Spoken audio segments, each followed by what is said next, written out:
10th class और 9th class. ये है क्यूबिक इक्वेशन। कौन सी इक्वेशन? तो इसमें जो वैल्यूज होगी x की वो 3 वैल्यूज होंगी, 1 2 और 3। बट एक भी वैल्यू गिवन नहीं है, एक भी जीरोस। हमने पढ़ा था ना जीरो। अब ये 3 है वैल्यू तो क्या बन गया? जीरोस। फाइंड द जीरो शब्द हमने पढ़ा था 9th क्लास में, याद है? और हमने कल 2 वैल्यूज 2 जीरो निकाले भी थे। आज हमने क्यूबिक इक्वेशन के कितनी जीरोस निकालनी है? 3। वो जीरोस नहीं है, वो कोई ना कोई वैल्यू है। अब वैल्यू पहले ही x की जगह 1 पुट करके देखो, क्या इसका रिमाइंडर 0 आता है? इसमें x की जगह पहले क्या पुट करके देखो? 1।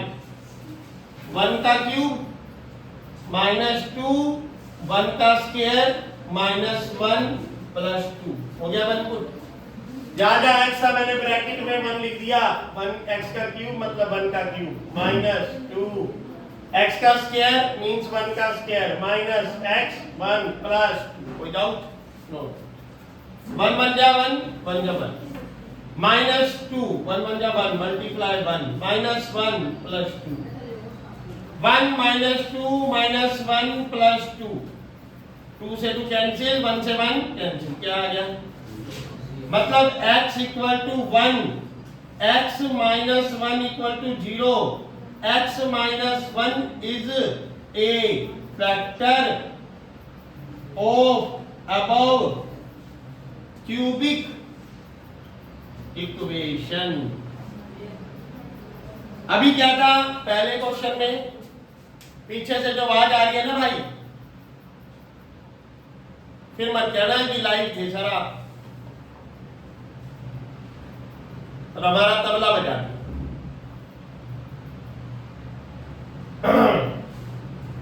इसी चैप्टर के पहले क्वेश्चन को पढ़ लेना।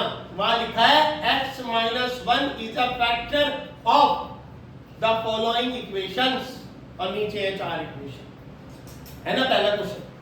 अब हमने क्या किया 5वें क्वेश्चन में? इक्वेशन हमें पता थी और फैक्टर हमने निकाल दिया। कैसे निकाला? x - 1 फैक्टर निकाल दिया ना। कैसे निकाला? हमने क्या किया? x की जगह 1 पुट कर दिया। 1 पुट। 1 पुट करने से रिमाइंडर क्या आ गया? 0 आ गया। और जब रिमाइंडर 0 आ गया तो yes x = 1 value is perfect value for this cubic equation. 1 इधर आ गया, जब इधर प्लस का है तो इधर आगे क्या हो जाएगा? x - 1 = 0। पहले क्या था? हम x - 1 देखते थे, अब ये निकालते थे, फिर वैल्यू पुट करते थे। अब क्या हुआ समझिए? अब गए गहराई में। ये 10वीं क्लास के बोर्ड एग्जाम में 3 नंबर का क्वेश्चन आता है। आज अगर 9th क्लास इसको सीरियसली लेगी तो 10th में 3 नंबर प्राप्त कर पाएगी। उसमें अल्फा बीटा गामा तीनों होते हैं और चैप्टर क्वाड्रेटिक इक्वेशन होता है। अब लास्ट लाइन जो क्वेश्चन की लाइन थी, x - 1 इज तो x - 1 = 0 रखा और x - 1 पुट करने पर ये 0 आ गया, तो x - 1 is the factor of above cubic equation. इस क्यूबिक इक्वेशन का x - 1 फैक्टर है। बट हमारे तो एक आंसर आया, 2 आंसर और चाहिए। अभी ये क्या आंसर आया? इक्वल टू, हमें पता लग गया 1। अभी 2 आंसर है गए। ये क्या आएंगे? ये क्या आएंगे? बताओ। वो कैसे निकलेंगे? वो निकलेंगे डिवाइड करके, ऐसे डिवाइड करके। इसे बोलते हैं लॉन्ग डिवीजन मेथड। अंदर क्या रखेंगे? x³ minus x² minus x + 2, और बाहर क्या रखेंगे? डिवीजर कौन है? x - 1। डिवीजर कौन है? क्योंकि वो फैक्टर है, वो डिवीजर है। और ये कौन है? डिविडेंड। अब हमें निकालना है कोशेंट। कैसे निकालेंगे? चलो सीख लेते हैं। इस x को x को इधर नहीं लिखता, इधर लिख लेता हूं, x को किससे मल्टीप्लाई करूं इक्वल टू क्या आ जाए x क्यूब। मुझे क्या वैल्यू फाइंड करनी है, इस x को जो डिवीजर में है इसको किससे मल्टीप्लाई करूं कि ये जो ये पहली वैल्यू x क्यूब है ये आ जाए। किससे करूं, x स्क्वायर से करूं। अगर x को x स्क्वायर से करूंगा तो क्या आएगा, x क्यूब के नीचे में x क्यूब लिख दूं, बट जो वैल्यू और जो x स्क्वायर आपने फाइंड किया उसे यहां क्वोशिएंट में लिख दो। ये x स्क्वायर जो हमने फाइंड किया अभी, इसको हमने x से मल्टीप्लाई कर दिया, x क्यूब लिख दिया, तो -1 से भी करना पड़ेगा। किससे करना पड़ेगा, तो -1 को x स्क्वायर से करेंगे, क्या आंसर आएगा, -1x स्क्वायर, -1x स्क्वायर आएगा ना। तो x -1 पूरे की मल्टीप्लाई किससे हो गई, x स्क्वायर से हो गई, जिससे दो वैल्यूज आ गई। अब हम क्या करते हैं, आपने डिवाइड करा हुआ है, अगर मैं 15 को 2 से डिवाइड करता हूं, 2 7 या 14, तो 15 में से 14 जाएगा 1 आएगा ना रिमाइंडर। तो मतलब हर बार हम माइनस करते हैं, माइनस करेंगे तो ये साइन प्लस है माइनस हो जाएगा, और ये माइनस का साइन क्या हो जाएगा, सिंपल। अब ये x क्यूब प्लस का, ये x क्यूब माइनस का, तो दोनों कैंसिल, x क्यूब में से x क्यूब गया 0, माइनस का 2 प्लस का 1 क्या आएगा, -x स्क्वायर। भाई माइनस के 2x स्क्वायर और प्लस का 1x स्क्वायर, क्या आंसर आएगा, -1x square, x square x square x square, ये तो सही है। -2 + 1, -2 रुपए जब प्लस के 1 रुपए, तो 2 रुपीज में से 1 रुपीज को माइनस करना है, और माइनस का 2 बड़ा है तो साइन माइनस का आएगा। ऊपर से ये दो वैल्यू -x + 2 नोटेड हो जाएगी, नीचे आ जाएगी। अब मुझे इस x को मैं किससे मल्टीप्लाई करूं कि -x स्क्वायर आ जाए, इस x को किससे मल्टीप्लाई करूं, -x स्क्वायर आ जाए। ये x डिवीजर का है, किसका है, डिवीजर वाले x को किससे मल्टीप्लाई करूं, -1x स्क्वायर आ जाए, -1x से किससे करूं, ये -1x में कहां लिख दूं, अपने क्वोशिएंट में, कहां लिख दूं, क्वोशिएंट में। अब -1x को x से करूंगा तो क्या आएगा, -1x स्क्वायर। लेकिन इसी को इससे भी करना पड़ेगा, माइनस माइनस प्लस, 1x और 1 x आया, यहां तक नहीं आया, आ गया। अब ये माइनस का साइन प्लस और ये प्लस का sign minus, -1x square plus 1x square दोनों कैंसिल, एक पॉजिटिव एक नेगेटिव, ये 1 माइनस का, ये 1 माइनस का, तो क्या आएगा, -2x।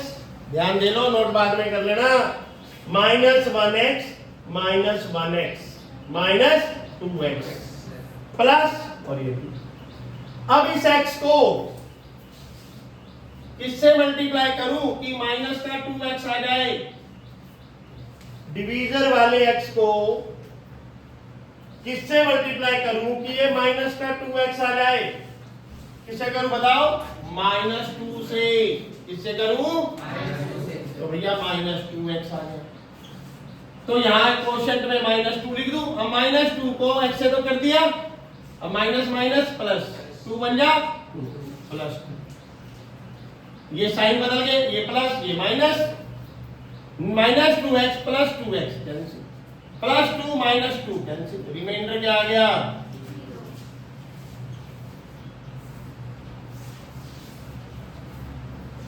आया नहीं आया यहां।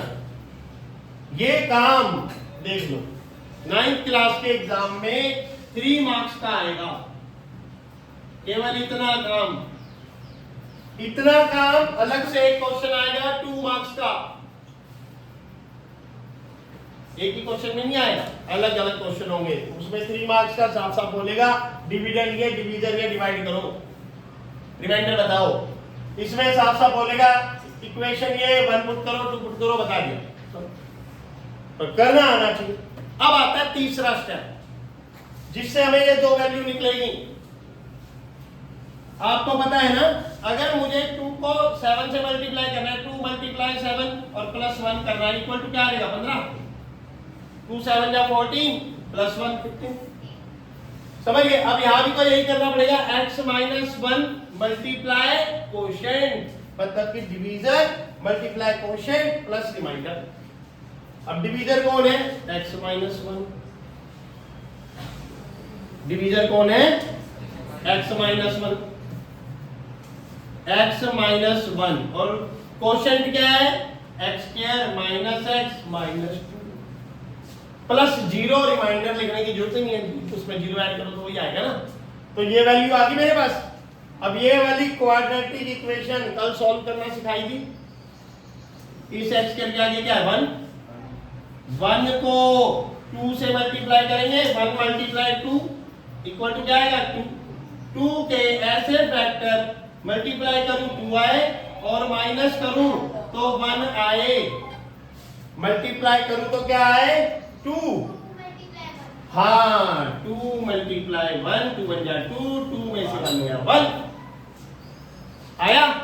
अब x minus 1 big bracket x square minus 2x plus x minus 2 big bracket close, x minus 1 big bracket start, x common, x minus 2 plus 1 x minus 2, ये x माइनस 2 बाहर, x minus 1 x minus 2 x plus 1।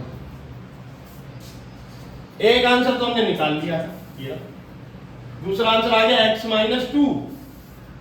तो x minus 2 and x plus 1 also factor of above cubic equation.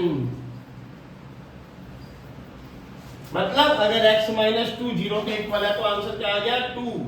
x plus 1 0 के equal है तो answer आ गया minus 1, मतलब 3 values आ गई। 1 put करोगे इसमें तो भी रिमाइंडर 0 आएगा, 2 पुट करोगे इसमें तो भी रिमाइंडर 0 आएगा, माइनस 1 पुट करोगे इसमें x की जगह तो भी रिमाइंडर 0 आएगा। इस क्यूबिक इक्वेशन को x माइनस 1 से डिवाइड कर दिया, रिमाइंडर क्या आया? आप लोग घर से इस क्यूबिक इक्वेशन को x माइनस 2 से डिवाइड करके आओगे। इसी क्यूबिक इक्वेशन को किससे डिवाइड करोगे? मैं चेक करूंगा। इसी क्यूबिक इक्वेशन को x प्लस 1 से डिवाइड करोगे, तब आप इस क्वेश्चन में परफेक्ट हो जाओगे, रिमाइंडर 0 आएगा 100%। ये भी काम करोगे, x की जगह 2 पुट करोगे, रिमाइंडर 0 आएगा, माइनस 1 पुट करोगे, रिमाइंडर 0 आएगा, और ये भी काम करोगे, x प्लस माइनस 2 से डिवाइड करोगे, x प्लस 1 से डिवाइड करोगे, रिमाइंडर 0 आएगा, क्वेश्चन बदल जाएगा। समझे नहीं समझे? और जब क्वेश्चन बदल जाएगा तो क्वेश्चन को भी सॉल्व करके देखोगे, क्या पता क्वेश्चन सेम आए तो फिर तो सॉल्यूशन है, बदल जाए तो करके दिखाना। ठीक है? इसी क्वेश्चन के में 2 क्वेश्चन इसके निकल गए, x की जगह 2 पुट करना, x की जगह माइनस 1 पुट करना, ये इतना काम करना है, 2 ये निकल गए। फिर x माइनस 2 से डिवाइड करना, x प्लस 1 से डिवाइड करना, इसी क्यूबिक इक्वेशन को, 2 क्वेश्चन ये निकल गए। और अगर उनका क्वेश्चन अलग आता है तो उसमें ये भी करके दिखा, 2 ये निकल, तो इसी क्वेश्चन में 6 क्वेश्चन निकले। तो इसके बाद सेकंड, थर्ड, फोर्थ 3 रह गए। मैं कल एक और कराऊंगा, 11 बजे की क्लास है, संडे की हमारी, कल एक और कराऊंगा ऐसे। आज अगर कुछ बच्चों को थोड़ा समझ आया तो कल पूरा आ जाएगा। 4 बच्चे होशियार बैठे तो उनको जब पूरा समझ आ गया तो वो भी क्लियर है, लेकिन किसी को आधा आया तो कल आ जाएगा, कल छुट्टी मत करना। चलो।